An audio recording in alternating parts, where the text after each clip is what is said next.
Hi guys, gandang hapon. Ito, kanina pinanood ko yung press conference ni Diggs at natatawa ako, no.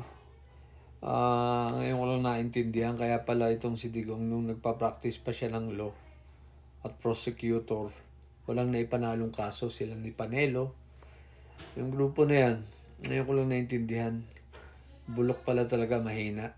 Noon lang, bilib na bilib ako kasi magmumura, magyayabang. Siyempre, paglalaban mo, makikipagbardago lang ka pa sa kanya. No? Pero ngayon, nung hindi na ako sumuport sa kanya, ngayon ko lang naintindihan, bulok pala talaga. Kaya pala, nung hamunin siya ni hamunin niya si Justice Carpio ng debate, tapos pinatulan siya. Kaya pala hindi siya lumaban, talagang laglag pala talaga siya. Kasi ang style niya ganun. Pag nasusukol siya, bigla siya mambubuli.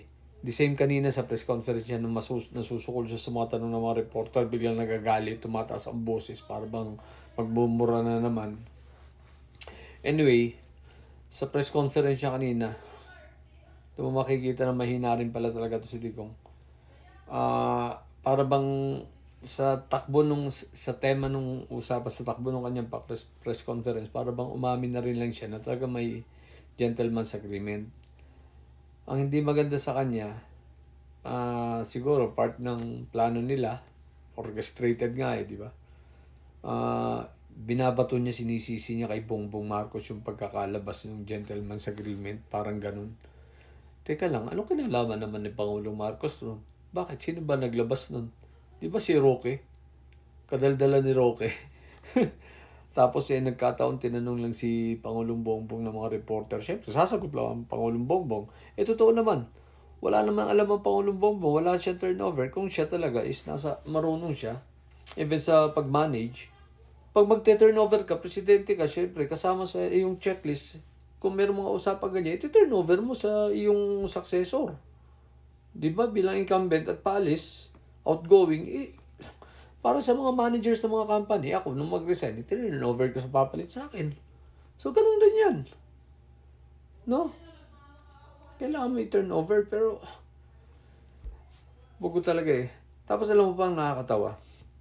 Aside from that, no? Sa mga tema nung sinasabi niya, parang umamin na rin si Digong na talagang may gentleman's agreement. Alam mo kung bakit? Isipin mo sa tanong ng reporter na huli sa mga sagot niya, sabi niya, hindi lahat akin yan. When you say hindi lahat akin yan, so ibig sabihin, there's a part na sa'yo. Right? There's a part na sa'yo. Ano yung sa'yo? Part na yon. So meron, gentleman's agreement. At the same time, sinabi pa niya sa meeting niya, talagang takot siya kay Xi Jinping. Oh my goodness. Inamin niyang takot siya kay Xi Jinping.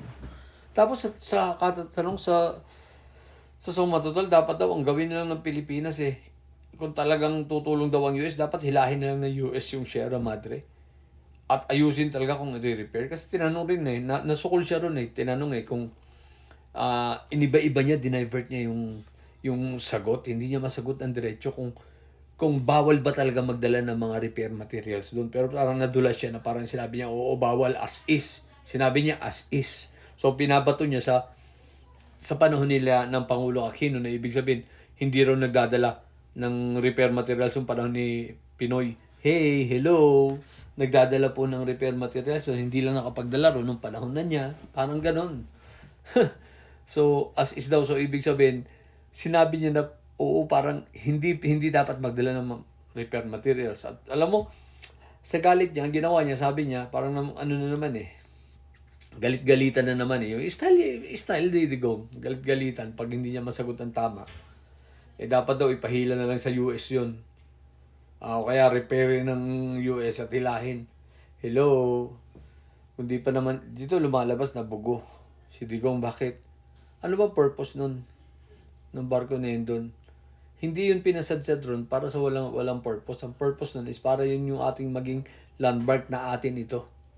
Okay? Symbol, it's a symbol actually na atin itong lugar nito. Ngayon ang tanong, bakit hindi barko ng Coast Guard ang pinasadsad ron at barko ng Navy? Bakit? Kasi kung barko ng Navy, hindi pwedeng galawin ng sino man yan. Otherwise, magkakaroon niya ng mag-i-ignite ng para gumana yung treaty. ng Pilipinas at ng US. Kita mo, hindi magalaw-galaw ng China. Bakit?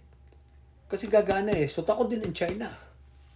Nagalawin niya na tanggalin yan, Sierra Madre.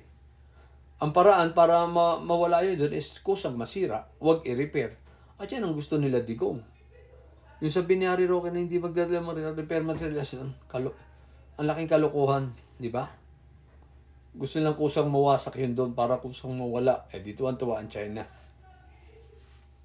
So, lumabas ang pagiging bugo ni Digong, no? At umamin talaga siyang takot siya kay Xi Jinping. Inamin niya sa press conference. My goodness. Anong klase ito taong ito? Anong klase ang presidente? Tapos tatanggi niya yung gentleman's agreement. Wala siyang may sagot na maayos. Ay, ang sakit ng ulo, Digong. Anong klase ka na? Diyos ko po, Rudy. Ang tapang mo sa mga Pilipino sa Chinese, takot ka. Tapos ngayon, tinatanggi mo pero nahuli ka sa sarili mong bunganga. So, yun lang. Kababayan ko, ka-BBM ko, talagang ito si Digong, mahina pala talagang kukote. Kaya takot ito kay Carpio. Nagkataon na abogado, pero hindi porke abogado magaling, di ba? Anyway, yeah. Yun ang katotohanan. Sa mga DDS dyan, natili kayong tulog, mga tamad, mga bully, bahala kayo sa buhay nyo. Basta kami na mga patuloy kami mga maka-BBM, patuloy kaming sumusuporta. At alam mo na, palagi lang kaming masaya. Okay? So, yun lang mga ka-BBM ko. Magandang hapon. Bye.